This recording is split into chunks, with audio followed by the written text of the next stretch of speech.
크리스토퍼 톨킨이 쓴 호빗 50주년판 서문. 호빗은 1937년 9월 21일에 처음 출간되었다. 아버지는 호빗의 첫 문장을 쓴 순간이 정확히 기억난다고 여러 번 말씀하셨다. 교수들에게 매년 부과되는 학교 졸업 자격 시험지를 검토하면서 어느 빈 답안지에 땅속 어느 굴에 한 호빗이 살고 있었다 라고 낙서를 했다는 것이다. 아버지는 이후 가족들에게 이야기를 들려줄 때마다 이 문장을 마치 순간적인 충동으로 지어낸 듯이 거듭 되풀이하셨다. 형은 당시 4살에서 5살 사이였던 내가 이야기에 큰 관심을 보였다고 회고한다. 한 번은 내가 이야기에 끼어들어 이렇게 말했다고 했다. 저번에는 아빠가 빌보의 진무는 파란색이라고 하셨고 소린의 모자에는 금색 술이 달려있다고 하셨어요.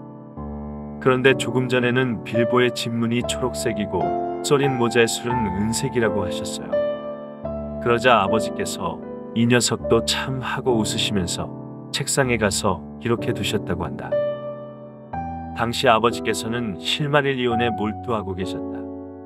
가운데 땅의 제1시대 또는 상고대라고 불리게 된 시대의 신화와 전설들이 이 당시 아버지의 상상력과 글 속에 깊이 뿌리를 내리고 있었다.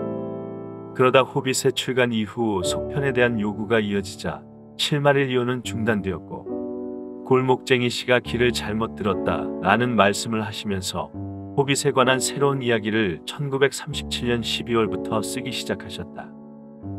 상고대의 문제가 사로잡은 매력은 아버지가 그린 그림과 스케치에도 잘 드러난다. 호빗의 출간을 앞두고 아버지께서는 여러 점의 그림과 지도를 제작하셨다. 호빗 8장에 나오는 어둠 숲의 연필화와 잉크화는 원래 실마릴리온에서 투린의 이야기를 만들 때 구상한 것들로 요정 벨레그와 귄도르의 조우를 보여주는 것이었으나 호빗에서는 어둠 숲의 큰 거미로 바뀌어 수록되기도 했고 반지 이제왕에서는 판고른 숲에서 길을 잃은 두 호빗으로 해석하게 되었다. 스로르의 지도에는 달빛 문자가 들어있다. 아버지는 그 지도가 빛을 받으면 나타나는 마술로 제작되기를 고대하셨다.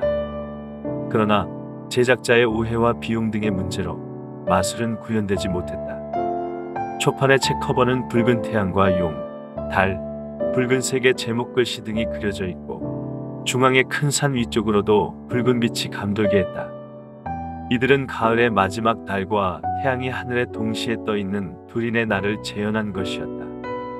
그러나 편집자는 제 눈에는 산에서 케이크가 흘러내리는 듯 보인다는 이유로 색상을 빼고 파랑, 검정, 초록색으로만 일러스트를 정리하도록 했다.